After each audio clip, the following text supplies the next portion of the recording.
Some love stories begin with roses, soft laughter, and promises whispered under city lights. This one began with silence. The kind of silence that sat heavy in the chest and made a woman question every memory she once called sacred. This was the story of a woman who gave her heart to a man who looked like safety, sounded like forever, and felt like home, until he turned love into a transaction and loyalty into a weakness. It was the story of betrayal dressed in expensive suits, of ambition sharpened by heartbreak, and of a woman who discovered that destiny does not ask permission from pain before it arrives. And before this unforgettable journey unfolds, there was something warm and human about the way it had to begin. If someone had been watching Claire that night, really watching her, they would have understood that some endings are not endings at all. They are doors. So, to everyone gathered here, wherever you're watching from tonight, hello, dear hearts. Claire would have smiled softly at you, even through her own storm, and asked, where in the world are you watching from? How are you doing today? And if you haven't yet joined this growing family of hearts and stories, this is your gentle reminder to subscribe, because some stories don't just entertain, they stay with you long after the screen goes dark. Chicago wore the rain like a confession that evening. The city glittered beneath a curtain of cold mist, the high-rise windows reflecting silver streaks of light across slick streets. Taxi tires hissed over wet pavement. Somewhere in the distance, a siren wailed and faded. The smell of rain, metal, and late-night coffee drifted through the half-open balcony doors of the penthouse suite on the 39th floor of the Halsted Meridian Hotel. Inside, everything was polished. Marble floors. Gold-framed mirrors. White roses arranged with mathematical precision. Crystal glasses catching candlelight. A black grand piano in the corner no one had touched all night. Luxury lived in every detail, but the room still felt strangely empty. Claire stood barefoot on the cool marble, one hand wrapped around the stem of an untouched champagne flute. She was 31, striking in a way that had nothing to do with makeup and everything to do with presence. Her dark chestnut hair fell in soft waves over one shoulder, and the emerald silk dress she wore should have made her feel elegant, celebrated, cherished. Instead, it made her feel like she had dressed for the wrong life. Her eyes, those deep, thoughtful eyes that noticed things other people missed, kept drifting to the velvet ring box on the table near the balcony. Closed. Unopened. Waiting. She had imagined this night so many times she could almost hear the version of it that was supposed to happen. Ethan taking her hand.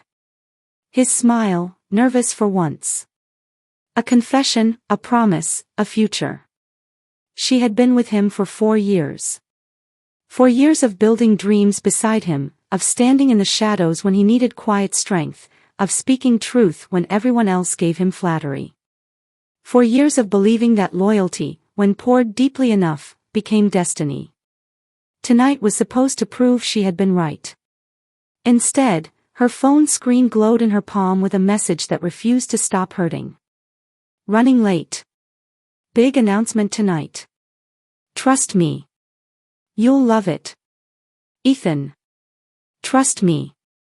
Claire read the words again, then laughed softly to herself, a sound too brittle to be mistaken for amusement. Trust. It was a beautiful word. And dangerous in the wrong hands. From the ballroom below, faint music drifted upward through the open balcony doors. A string quartet. Low conversation. The occasional burst of applause. Ethan's company, Cole and Vale Developments, was hosting its biggest celebration yet, an elite gathering of investors, city officials, journalists, and people who liked to be seen standing near power. The company had just secured a landmark waterfront redevelopment deal, the kind that would put Ethan's name on magazine covers and panels and maybe, someday, the skyline itself. Claire knew every detail of that project. Because half of it had once lived in her notebooks. She had helped shape the proposal. Refined the market strategy. Warned him about legal blind spots. Built the community-facing pitch that softened the board. She had done it all not because her name would be on the company one day, but because his would, and she believed in him. Or at least she had believed in the version of him she met when he still remembered what it felt like to be hungry. A soft knock sounded at the suite door. Claire turned. "Come in," she called, smoothing the front of her dress as if posture could settle what her heart could not. The door opened and Mia entered first, carrying a garment bag over one shoulder and the energy of someone who could brighten a blackout. She was petite, sharp-eyed, and effortlessly stylish in a fitted black jumpsuit and gold hoops that flashed when she moved. Behind her came Daniel, tall and broad-shouldered, Ethan's longtime operations director, his navy tie slightly loosened like the evening had already taken more from him than he wanted to admit. Mia took one look at Claire's face and stopped smiling. "Oh no," she said softly. "That expression. I know that expression." Claire lifted the glass. "I'm fine." "You're holding a full glass of champagne like it personally offended you," Mia said, setting the garment bag down. "That's never a good sign." Daniel closed the door carefully behind him. "He still hasn't come up." Claire shook her head.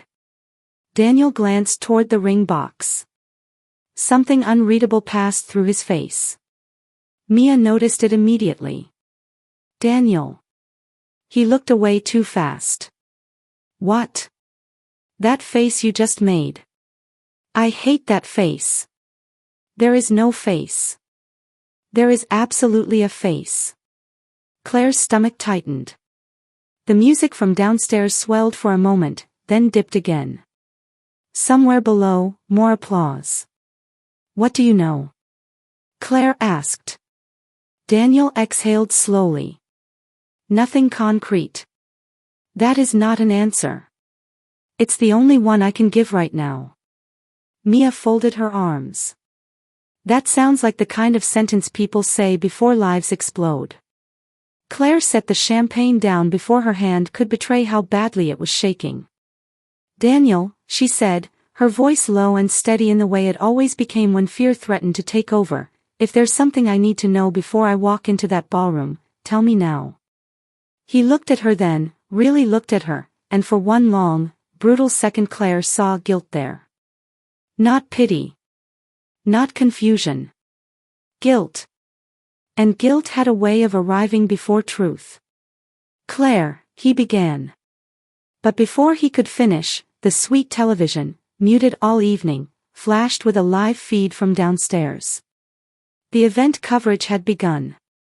A local entertainment host stood near the ballroom entrance, beaming into the camera as luxury cars pulled up outside and guests streamed in under umbrellas.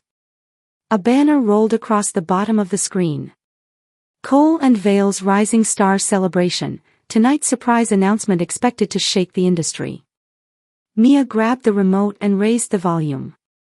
"And there's growing speculation," the host said brightly, "that tonight won't just be about business. Rumors have been swirling for weeks that Ethan Cole may be making a very personal announcement. Some are even calling it the engagement of the year." Mia squealed and clapped once. "See? Okay. Maybe you're spiraling for no reason. Maybe this is exactly what you think it is." Claire wanted to believe that. God, she wanted to.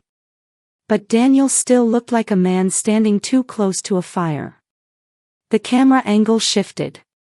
A sleek black town car pulled up under the hotel canopy.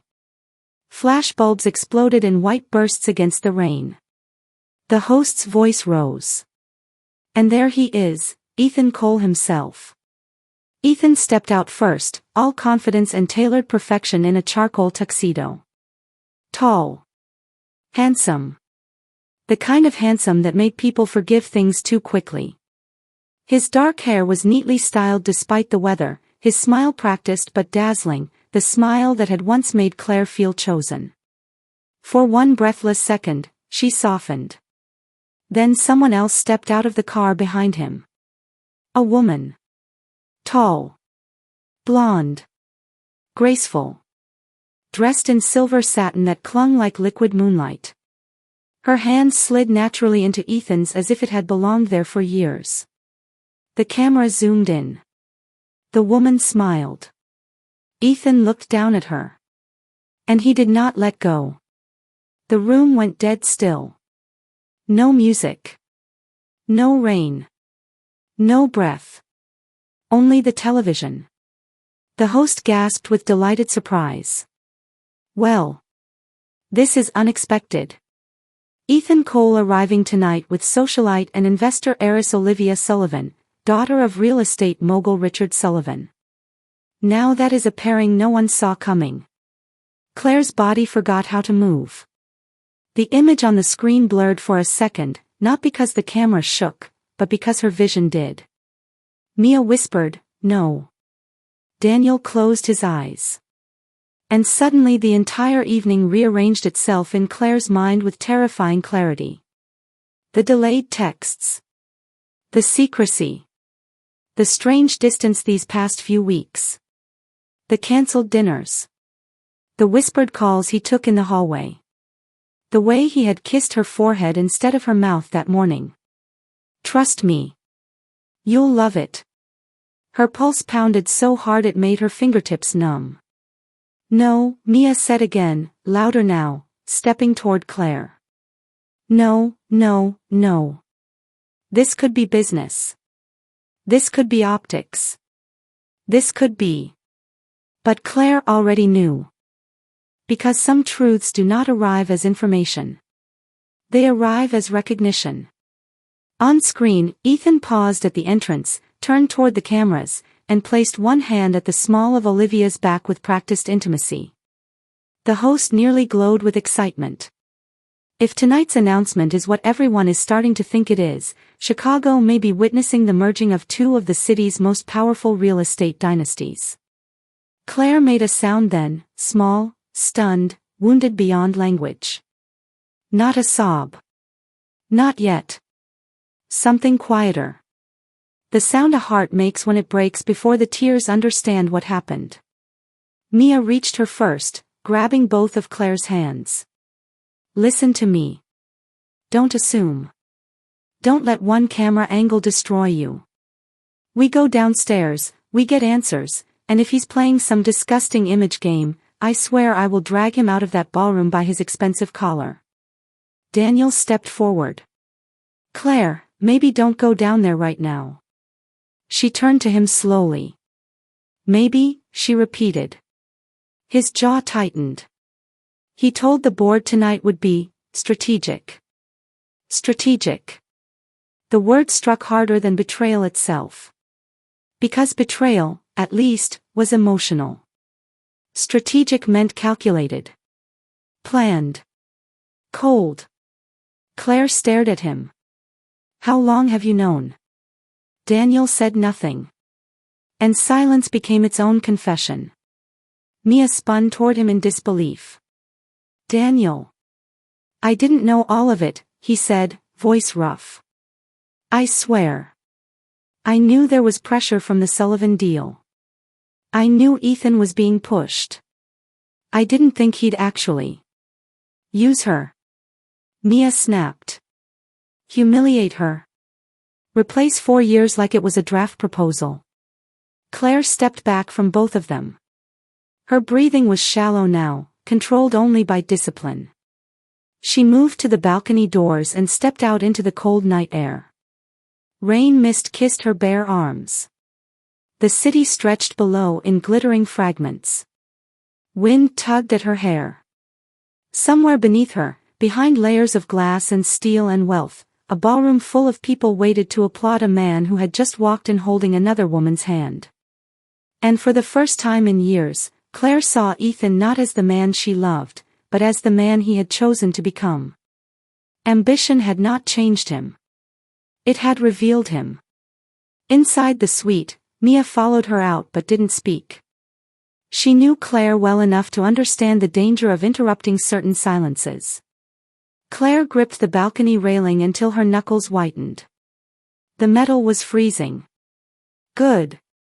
It gave her something sharp and real to hold. She thought of her mother working double shifts to keep lights on in a one-bedroom apartment in Bronzeville. She thought of the nights she studied under a broken ceiling fan. The scholarships. The internships. The meetings where men with softer resumes and louder voices got credit for work she had carried. The years she spent learning how to survive rooms built to ignore women like her. And then she thought of Ethan. The man she had defended. The man she had built beside. The man who had just turned her love into leverage. A tear slid down her cheek, warm against the cold. She wiped it away almost angrily. Mia came to stand beside her. "Say the word," Mia said, voice quiet but fierce. "We leave. Right now. We disappear, buy greasy food, curse his entire bloodline, and let him choke on his own headlines." Claire let out a breath that almost became a laugh.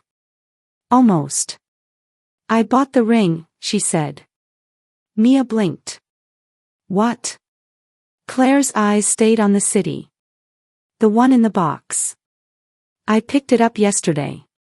He said he'd been too busy and asked if I could collect it from the jeweler because he wanted it to be a surprise. I thought," her voice thinned. "I thought he was nervous." Mia covered her mouth. For a moment, even she had no words. Then she whispered, "Oh, Claire." That was when the first real tear fell. Then another. Then another. But she didn't collapse. She didn't scream. She didn't shatter in the way heartbreak often expects women to shatter. She stood there in the wind and the rain and the expensive lie of a perfect night, and something far more dangerous than tears began to take shape inside her. Clarity. Behind them, the television erupted in applause from the ballroom. Mia turned instinctively. On the screen, Ethan and Olivia stood beneath a chandelier the size of a small car. Investors crowded around them. Champagne flutes lifted. Cameras flashed. Ethan tapped a microphone, smiling as if the world belonged to him. Then his voice filled the suite. "Tonight," he said smoothly, "is about vision, partnership, and the future." Claire closed her eyes. The future. He had no idea. Because somewhere beneath the ache, beneath the humiliation, beneath the raw, jagged wound he had carved into her heart, another truth was rising. He could betray her love. He could embarrass her. He could even steal what she helped him build. But there was something he had never truly understood about Claire Bennett. She was not the woman who ended where she was wounded. She was the woman who began there. And as Ethan lifted a glass below to announce whatever lie he had prepared for the world, Claire opened her eyes and asked herself the question that would change everything. If the man she loved had just destroyed the life she planned, what kind of woman would she become when she stopped loving him? The ballroom applause echoed upstairs long after the television volume had been muted. Claire stood in the hotel suite until the noise inside her became louder than the music below. She changed out of the emerald dress with slow, precise movements, like a woman handling evidence after a crime. Mia helped her in silence, though her silence was the furious kind, full of muttered curses, trembling hands, and eyes that kept turning red with second-hand heartbreak. By the time they left the hotel through a private service elevator, the rain had become heavier. Chicago looked blurred and cold through the car window as Mia drove them away from the Halsted Meridian. Claire sat in the passenger seat, one hand resting in her lap, the other wrapped around the velvet ring box she had forgotten to leave behind. It sat there like a cruel little monument to everything she had mistaken for love. Mia finally broke the silence at a red light. "I need you to hear me," she said, gripping the steering wheel so hard her knuckles paled. "What he did says everything about him and nothing about you." Claire stared out at the rain-slick street. "It says I was stupid." "No," Mia's voice sharpened. "It says you loved honestly. There is a difference." Claire swallowed hard. The truth was, honesty had always been her most dangerous habit. She had spent most of her life believing that if she worked hard enough, loved deeply enough, and stayed loyal long enough, people would eventually meet her at the level she offered them. It was how she had survived growing up with too little money and too many expectations. It was how she had risen from scholarship student to one of the sharpest strategic minds in luxury development. It was how she had built a reputation in rooms that saw her as useful before they ever saw her as exceptional. And it was exactly why Ethan had fit into her life so easily in the beginning. He had met her 5 years earlier at a city housing summit, when both of them were still climbing. He had been magnetic then, a self-made builder with a gift for persuasion and a chip on his shoulder big enough to power a city. Claire had challenged him during a panel discussion, politely, intelligently, with one devastating question about community displacement that left the audience murmuring and Ethan staring at her as if he'd just discovered fire. He had found her afterward in the lobby cafe. "You embarrassed me in front of 2 council members and a venture panel," he had said, smiling. "You're welcome," Claire had replied. He had laughed. And then he had asked if she would let him buy her coffee so he could argue with her properly. That had been the beginning. Not a grand romantic gesture. Not a cinematic accident. Just 2 ambitious people in a crowded room, both too sharp to be easily impressed, recognizing something dangerous in each other. Claire had fallen for his hunger first. Not the greed that came later. The original hunger. The one that made him stay up until dawn reviewing bids. The one that made him call her after a meeting just to say, "Tell me if I'm wrong. I trust your instincts." The one that made her feel not ornamental, but essential. Back then, Ethan had seemed like the rare kind of man who admired strength instead of resenting it. That was the lie that lasted longest. Mia pulled up outside Claire's apartment building in River North just after midnight. It wasn't as glamorous as Ethan's world, but it was elegant in a way that felt real: warm lighting, clean lines, a view of the river, bookshelves filled with strategy texts and novels, framed photographs of Claire's mother, her college graduation, and one old Polaroid of Claire and Mia on a beach laughing so hard they were bent in half. Inside, Mia made tea because she didn't know what else to do. Claire kicked off her heels, walked straight to the kitchen counter, and placed the ring box there as if setting down a weapon. "I want to know everything," she said. Mia set the kettle on the stove. "Tonight?" "Yes." "Claire. If I sleep before I know the full shape of the wound, I'll wake up inventing worse ones." Mia exhaled. That was annoyingly poetic for a woman in crisis. Claire almost smiled. Almost. A knock came at the door 20 minutes later. Mia stiffened. "If that's him, I'm opening the door with a frying pan." But it wasn't Ethan. It was Daniel. He stood in the hallway with rain on his coat and regret written across his face. Claire let him in because she needed answers more than pride. He stepped into the apartment carefully, like a man entering a room where he did not deserve to stand. "I should have told you sooner," he said. "Yes," Claire replied. "You should have." He nodded once, accepting the blow. Mia crossed her arms and leaned against the kitchen counter. "You have exactly one chance to be useful." Daniel looked at Claire. The Sullivan deal was bigger than anyone expected. Richard Sullivan made it clear he'd only fully back the waterfront redevelopment if Ethan agreed to a public alignment. Claire's expression didn't change. "A relationship?" she asked. "A merger disguised as romance," Daniel said bitterly. Olivia wanted in. Richard wanted leverage. Ethan wanted the capital and political insulation. They've been positioning this for weeks. "Weeks," Claire repeated. Daniel's eyes dropped. "Longer, if I'm honest." Mia let out a disbelieving laugh. So while she was helping him build the project, he was negotiating her replacement like a sponsorship package. Daniel's jaw tightened. It wasn't supposed to be permanent. Claire looked at him sharply. That was somehow worse. "Not permanent," she said. He said he just needed the optics for the board and investors. That after the deal closed, he'd fix it. He said you'd understand eventually. Silence. Then Claire laughed. It was low, stunned, and utterly without warmth.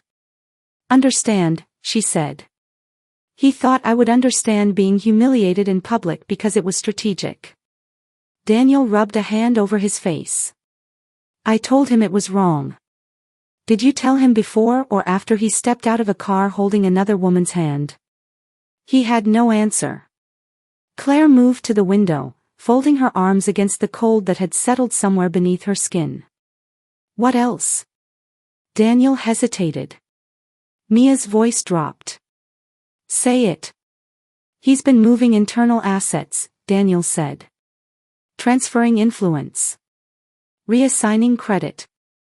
He's been slowly removing people who knew how much of the early company structure came from your work. Claire turned. The world tilted again, but this time not from heartbreak. From insult. You mean he's erasing me? Daniel held her gaze. I think he's trying. The tea kettle whistled sharply in the kitchen like a warning no one needed. Mia killed the burner and said the thing all three of them were now thinking. So this wasn't just betrayal, she said. This was premeditated. Claire stood very still. Somewhere deep inside her, pain and humiliation were beginning to harden into something cleaner. Rage, yes. But not reckless rage. Focused rage. The kind that sharpened women who had been underestimated for too long. What legal exposure does he have? She asked. Daniel blinked. What? What legal exposure? What financial vulnerabilities? What compliance shortcuts? What promises he made that can't survive scrutiny? If he's turning me into collateral, I want to know what he built this performance on. Mia slowly smiled. Not because she was happy. Because she recognized the sound of Claire coming back. Daniel stared at her for a long moment, then nodded almost involuntarily. There are things, he said quietly. Nothing criminal. But corners were cut. Timelines massaged. Community. Commitments overstated. A few signatures rushed through under pressure. Enough to cause reputational collapse if the wrong people start asking the right questions. Claire's voice was calm. Good. Mia handed her a mug of tea. That was terrifyingly elegant. Claire took it without drinking. I'm not going to destroy him, she said. Not tonight. Maybe not ever. But I'm not going to let him write me out of the story I helped build. The next morning, the city did what cities always do after private devastation. It kept moving. Headlines lit up entertainment blogs and business pages alike.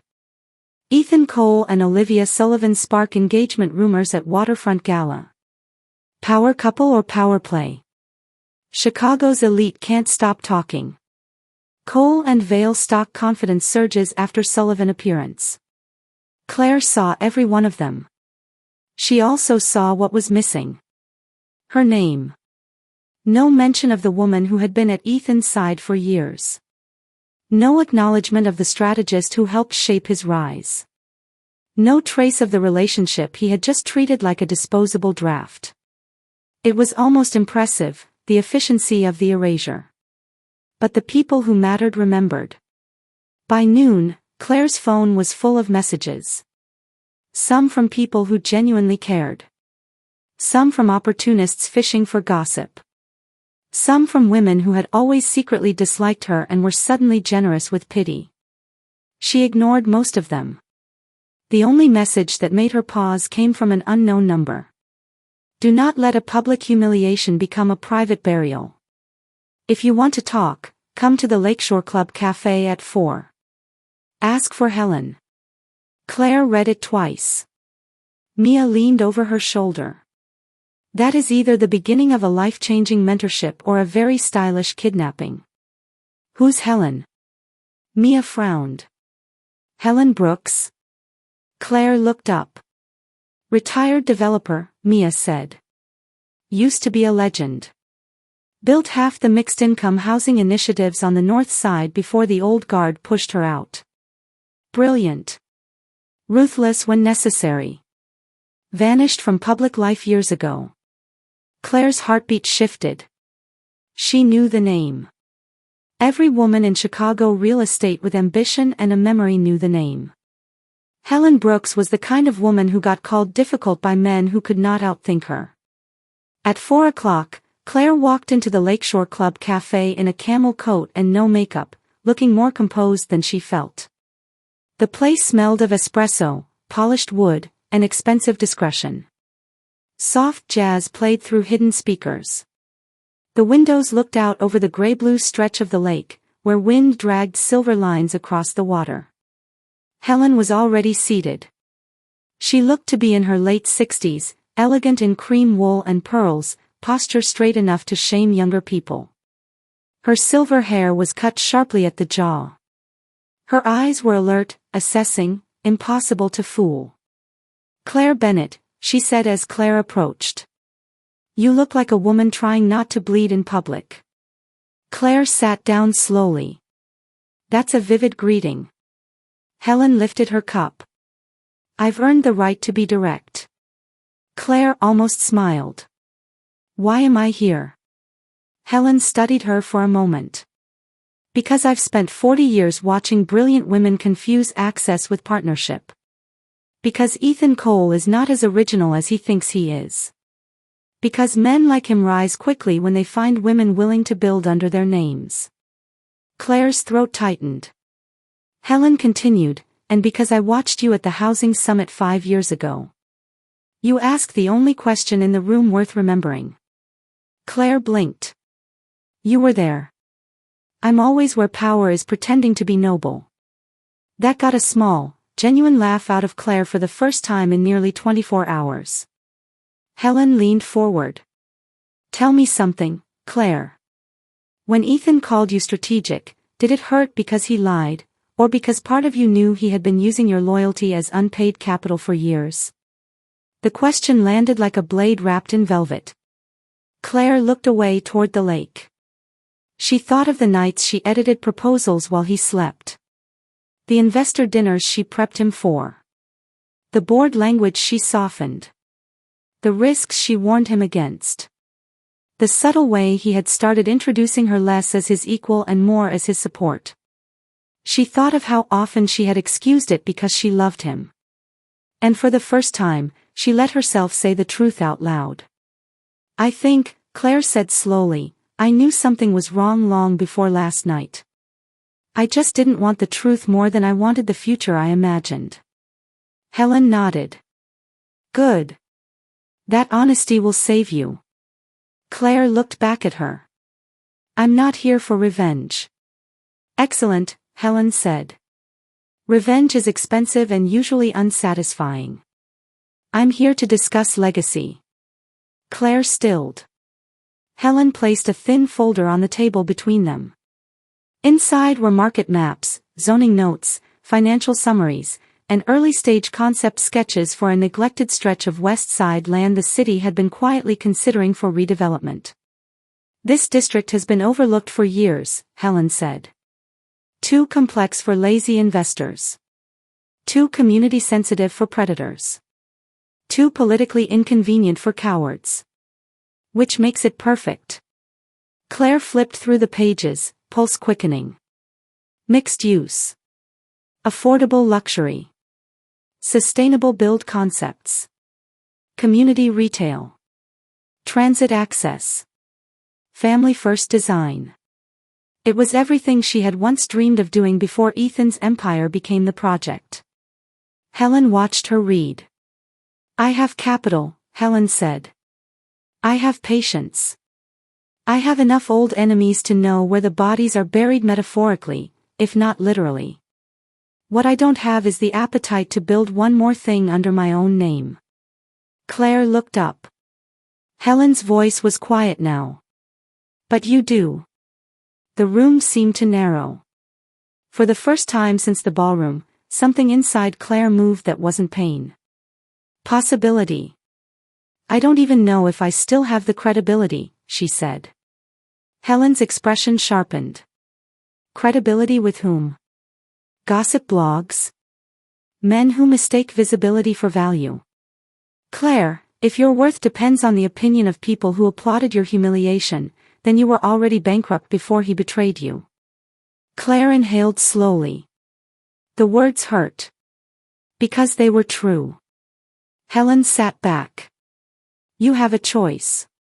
You can spend the next year being the woman he embarrassed. Or you can become the woman he underestimated. Claire closed the folder. And in that moment, something irreversible happened. She stopped asking how to survive what Ethan had done. She started asking what to build after it. The days that followed became a strange collision of grief and construction. By day, Claire met with Helen in private offices, old conference rooms, quiet cafes, and once in a church basement where a neighborhood coalition leader trusted Helen more than any city planner alive. She learned the land, the politics, the funding gaps, the local concerns. She listened to single mothers talk about commuting 2 hours for decent schools. She listened to shop owners talk about being priced out of their own blocks. She listened to tenants who wanted beauty without displacement, safety without exile, opportunity without being turned into a marketing slogan. By night, she mourned. She deleted photographs one at a time.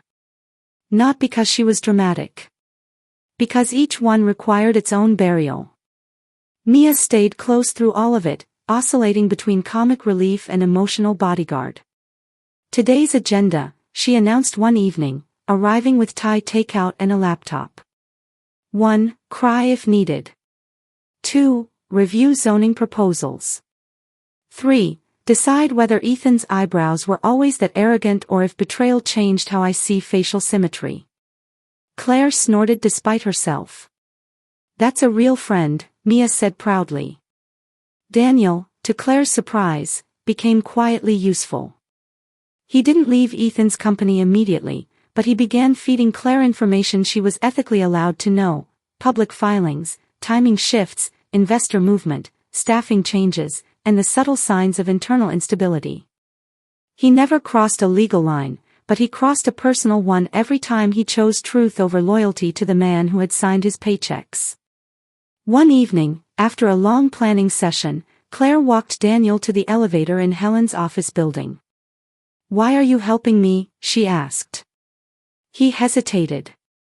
Then he answered with the kind of honesty that sounded painful. "Because I spent too many years telling myself competence was enough to excuse cowardice." Claire studied him. He looked tired in a way that had nothing to do with work. Did he always plan to become this person? She asked. Daniel gave a sad half-smile. "I don't think anyone plans to become hollow. I think they just keep trading small truths for larger rewards until they don't recognize what's left." Claire watched the elevator doors close on him and thought about that for a long time. Meanwhile, Ethan's world kept expanding. Magazine profiles. Investor dinners. Photos of him and Olivia at charity galas. Speculation about an engagement. Rumors that Cole and Vale would soon become Cole, Vale and Sullivan. He sent Claire 3 messages in 2 weeks. "We need to talk. You know this isn't what it looks like. Please don't make this harder than it has to be." She didn't answer any of them. The 4th message came late one night. "I loved you in the way I knew how." Claire stared at the screen until her vision blurred. Then she blocked his number. Because some sentences are not apologies. They are confessions disguised as tenderness. Winter turned slowly toward spring. Claire changed with it. The first month after the gala, she still woke up some mornings with the reflexive instinct to reach for him. The second month, she woke up angry instead. By the third, she woke up with ideas.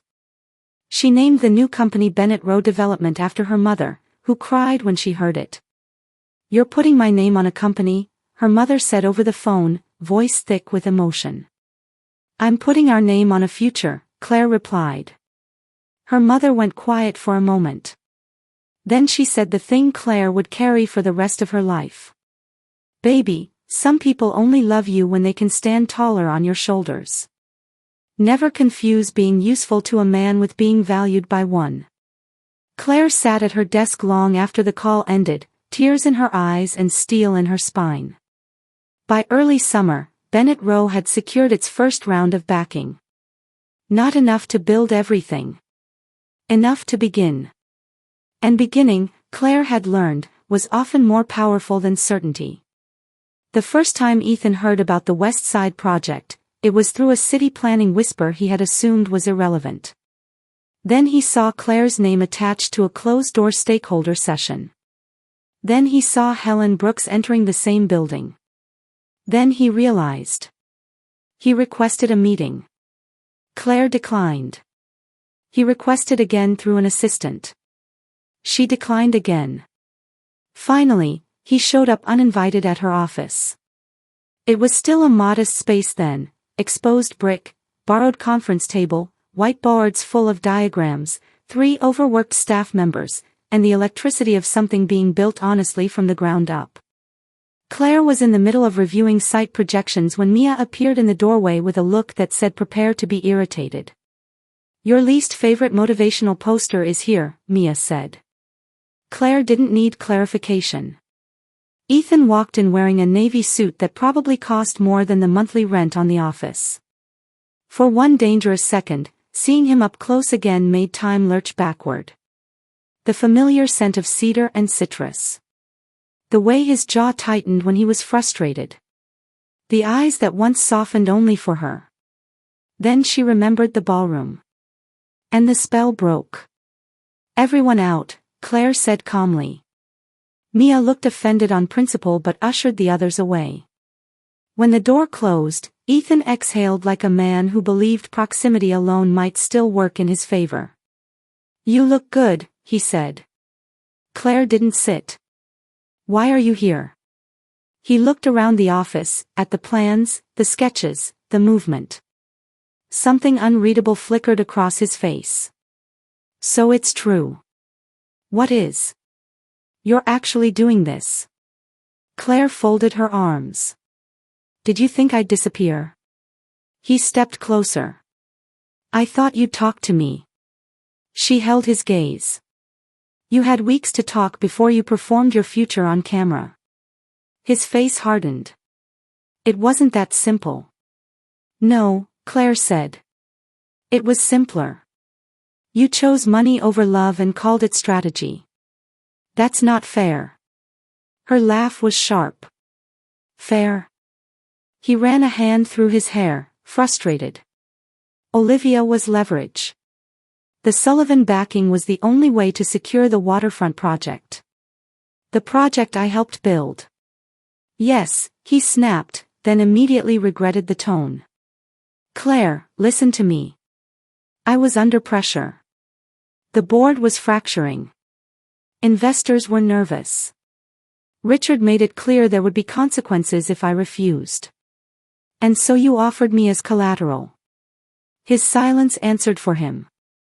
Claire felt the old ache flare, but it no longer ruled her. What do you want? She asked. Ethan's voice softened. I want you to stop this.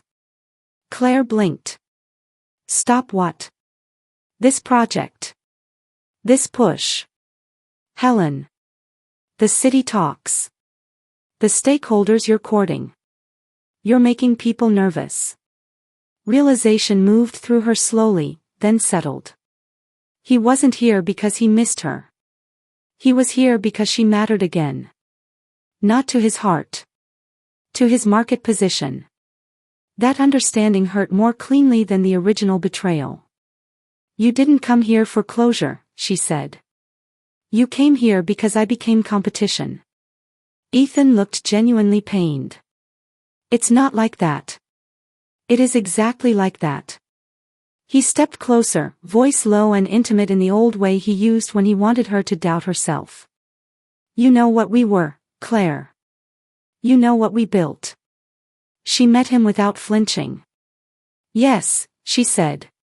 And now I know what it cost. He stared at her for a long moment. Then, quietly, "You still love me." The audacity of it almost stole her breath. Not because he was right. Because part of her hated that the memory of loving him still existed somewhere inside her. But memory was not consent.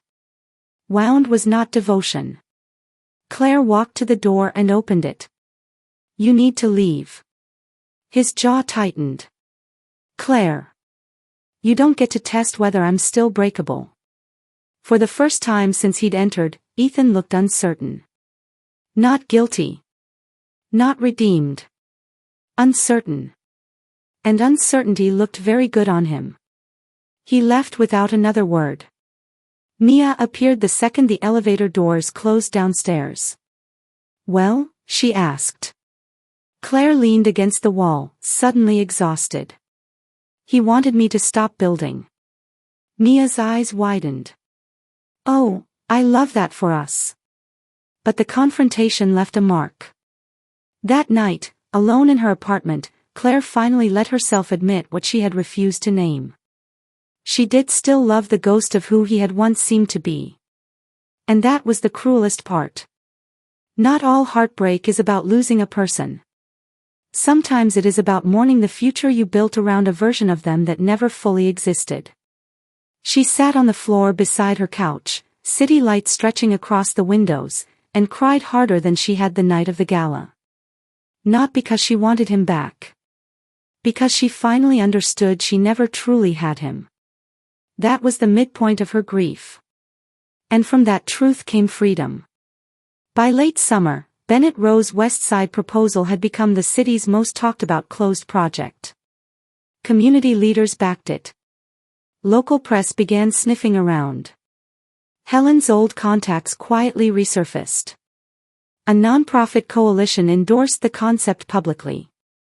Investors who once overlooked Claire started requesting meetings. And that was when the attacks began. A rumor surfaced online that Bennett Rowe lacked sufficient liquidity. A consultant pulled out at the last minute. A permit review was mysteriously delayed. A neighborhood board member suddenly questioned whether Claire had the experience to lead a project of this complexity. Mia slammed a printed blog post onto the conference table. "This is coordinated." Helen, who was never easily rattled, simply adjusted her glasses. "Of course it is." Claire looked from one woman to the other. "You think Ethan?" Helen's mouth thinned. "I think men who mistake women for stepping stones rarely enjoy discovering those women can build bridges without them." Daniel confirmed it 2 days later in a tense phone call. "He's not touching anything directly," he said. "But he's talking. Nudging.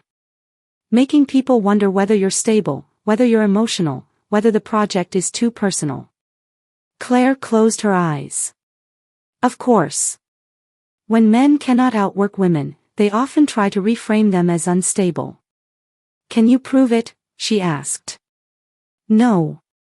Then I don't need proof. I need strategy." But the pressure intensified. A key funding partner paused. A city hearing got postponed. One of Claire's junior analysts quit after receiving a better offer from a competitor suspiciously aligned with Ethan's network. For the first time since the rebuild began, Claire felt the edges of panic. The office emptied late one Friday after a disastrous meeting. Mia had gone to chase a donor lead. Helen was in a private call with a councilwoman. Daniel was unreachable. Claire sat alone in the dim conference room, surrounded by blueprints and redlined contracts, staring at numbers that refused to cooperate. The building was nearly silent. Outside, thunder rolled over the city. She looked down at the plans that had become her second heartbeat and felt something close to terror. What if Ethan had been right about one thing?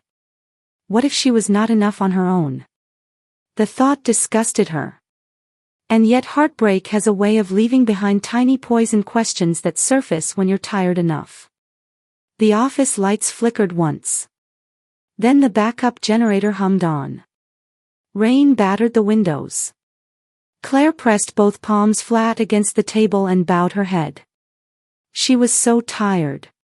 Tired of being strong on schedule. Tired of proving what should have been obvious. Tired of being asked to build grace out of damage. For one brief, ugly moment, she imagined walking away. Selling the concept. Taking a consulting role somewhere safer. Leaving the battlefield to people who enjoyed blood more than vision. Then she heard a voice in the doorway. If you quit in this room, make sure you do it for the right reason. Helen. Claire looked up, eyes bright with tears she hadn't meant to show. I don't know if I can hold this, she admitted. Helen stepped inside and closed the door behind her. You can. What if I can't? Then fail honestly. But do not surrender because a man who built his identity on your labor is frightened you might succeed without him. Claire laughed through the tears. Helen moved closer. Listen to me carefully. The worst thing Ethan did was not humiliating you in public. It was teaching you to confuse his belief in you with your actual value. Break that habit tonight. The words hit deep. Claire wiped her face. I'm scared. Good, Helen said. Fear means the stakes are real. Courage is not the absence of fear, Claire. It is choosing your name anyway. The storm outside raged harder. Inside, something steadied. Then Daniel called. I found it, he said without preamble. Claire straightened. Found what? The pressure point. Richard Sullivan. Helen's eyes sharpened across the room. Daniel continued, Richard's over-leveraged. He's tied up in 3 pending developments and counting on the waterfront project to stabilize exposure. If your West Side coalition secures city preference status before Ethan's final approvals, you could force the city to prioritize community impact scoring. That weakens the Sullivan leverage. Claire's mind raced. Meaning Ethan's biggest advantage becomes a liability. The city can't publicly champion his luxury-forward waterfront model while ignoring your mixed-income plan with stronger community support. If you win the next hearing, you don't just survive, you change the entire narrative. Helen smiled. A dangerous, delighted smile. There it is, she murmured. The key. Claire stood. Her exhaustion did not vanish. It transformed. Then we go all in. The next 2 weeks became war fought in tailored suits and sleepless nights. Claire met pastors, transit advocates, small business coalitions, housing economists, and skeptical aldermen. Mia turned social media sentiment into momentum. Daniel fed them timing intelligence without compromising himself. Helen weaponized decades of credibility and grudges with elegant precision. Claire stopped trying to look untouchable. Instead, she became visible. She gave interviews not about revenge, but about purpose. She talked about families priced out of beauty.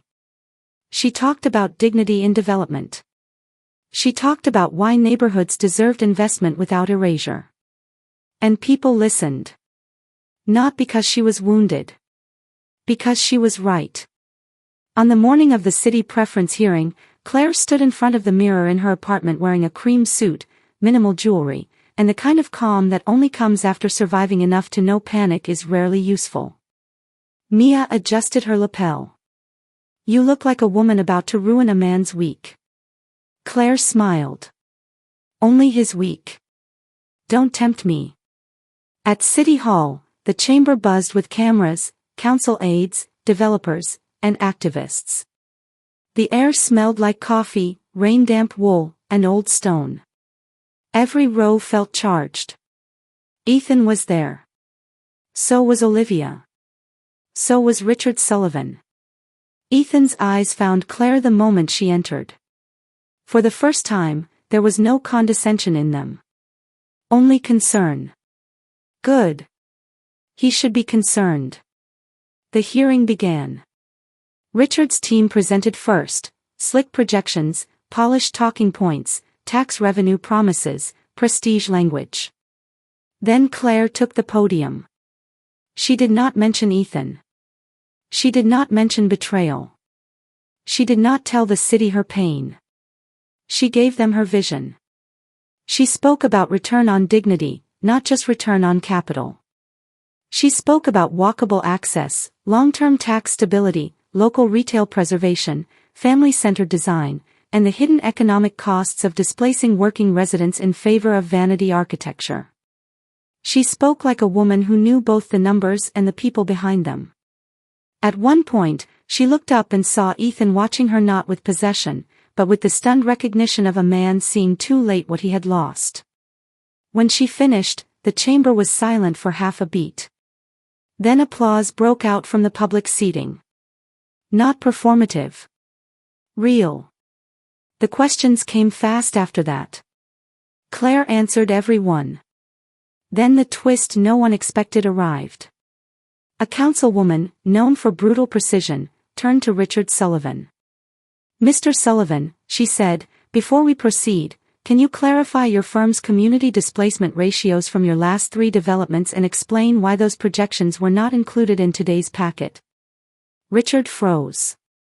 Only slightly. But enough. Claire didn't move.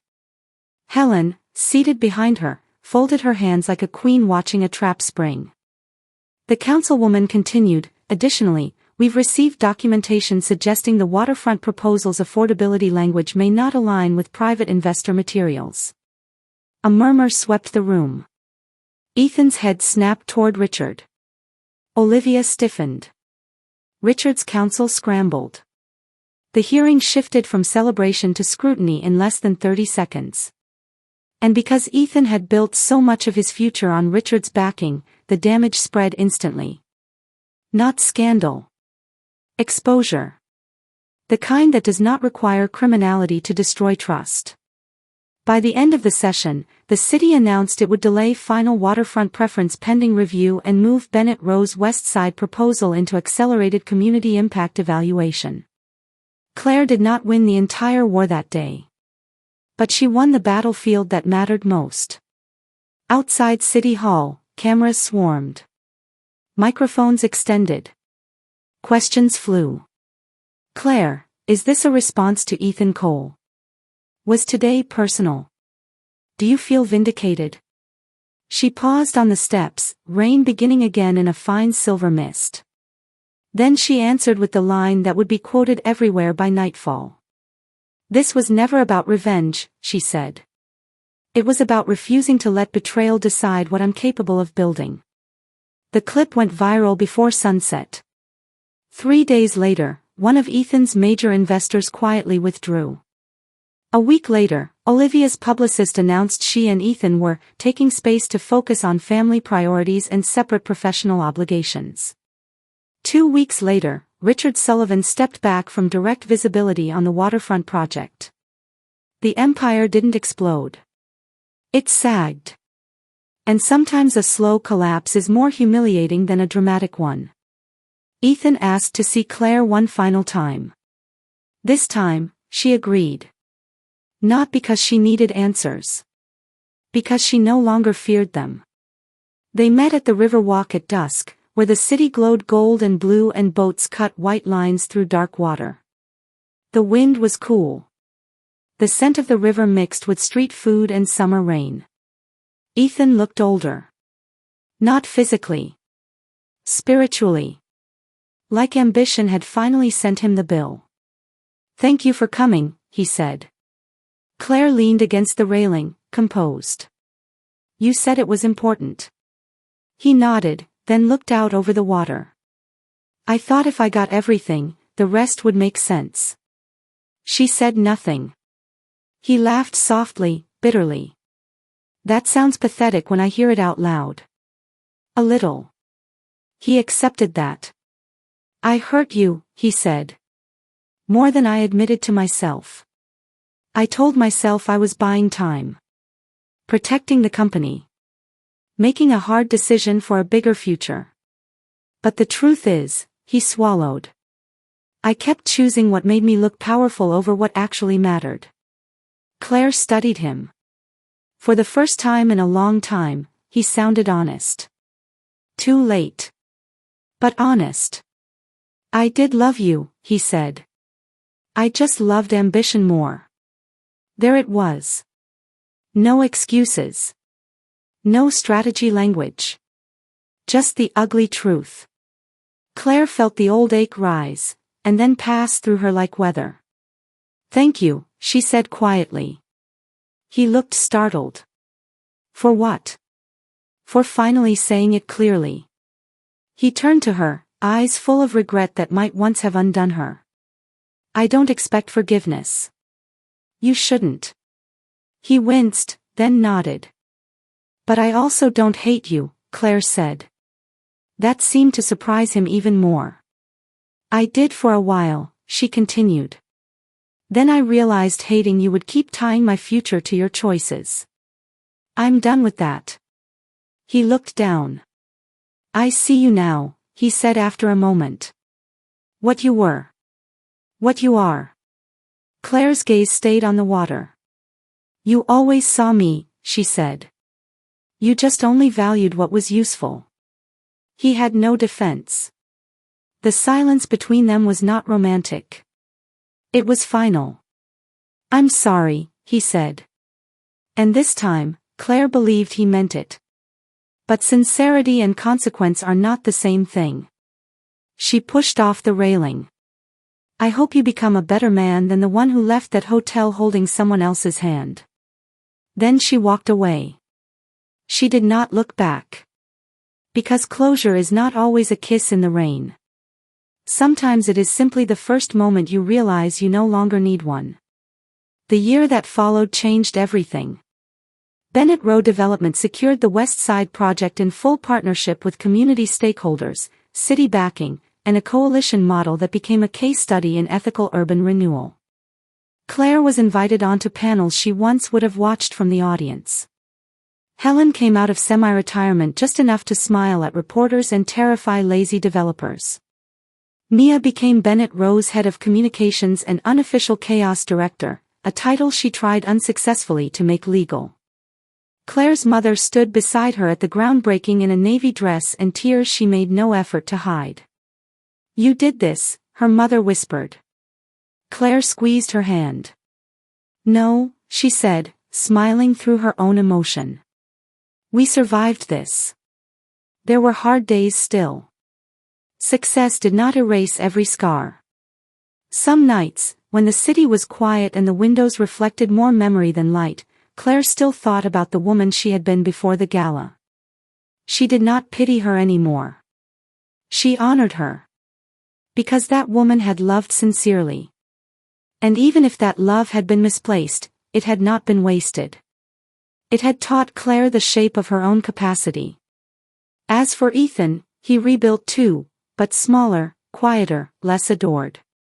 Cole and Vale survived after painful restructuring, but it was never again the golden machine it had once pretended to be. He stepped away from some public-facing roles. He made fewer promises.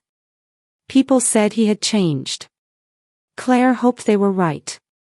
Not for herself. For whoever might trust him next. One autumn evening, nearly 2 years after the hotel gala, Claire stood on the rooftop terrace of the completed first Bennett Row residential tower. The building glowed behind her, warm windows, families moving in, music drifting from a community celebration below. The skyline stretched brilliant in the distance. The air smelled of cedar planters, fresh paint, and the first hint of cold. Mia handed her a glass of champagne. Now this, Mia said, looking around, is the correct use of dramatic lighting. Claire laughed. Helen stood near the edge of the terrace speaking with a councilwoman, elegant as ever. Children's laughter floated up from the courtyard. A jazz trio played somewhere downstairs. And for the first time in years, Claire felt not like she was proving something. But like she was home in her own life. Mia leaned closer. You know, she said, eyes sparkling with mischief, there's a very handsome architect from the transit committee who has spent the last 20 minutes pretending not to look at you." Claire groaned.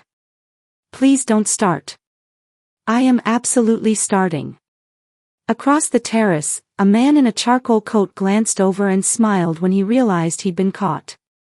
He looked away, then back again with an expression that was warm, unforced, and refreshingly lacking in performance. Claire smiled back. "Just a little." Mia made a delighted sound. "Oh, we are so alive." Claire shook her head, laughing. But her heart did something gentle. Not a dramatic thunderclap. Not destiny in a tuxedo. Just a small, hopeful opening. The kind that comes when a woman no longer needs love to rescue her, and is therefore finally free to receive the right kind when it arrives. She stepped to the terrace railing and looked out over the city that had watched her fall, rise, and build.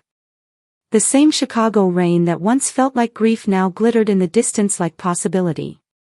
Below her stood homes with her company's name on them. Behind her stood people who loved her honestly. Inside her stood a woman no betrayal could rewrite. And somewhere in the quiet between the music and the skyline, Claire understood the deepest truth of all.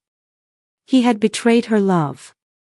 But he had never touched her destiny. So if you made it all the way to the end of Claire's journey, dear hearts, take this with you wherever you are watching from tonight, whether from Lagos, London, Atlanta, Nairobi, Toronto, Johannesburg, or anywhere else in the world. Sometimes the person who breaks your heart is only the fire that introduces you to your real strength. Sometimes losing the future you planned is the only way to meet the future you deserve. And sometimes the greatest victory is not making the one who hurt you suffer. It is building a life so full, so honest, so meaningful, that their betrayal becomes a footnote in your legacy. Claire lifted her glass toward the skyline. Not to the man who lost her, but to the woman who found herself. And when the wind moved softly across the rooftop, carrying laughter, music, and the first breath of a new season, she smiled into the night, not as a woman recovering from heartbreak, but as a woman finally, fully beginning.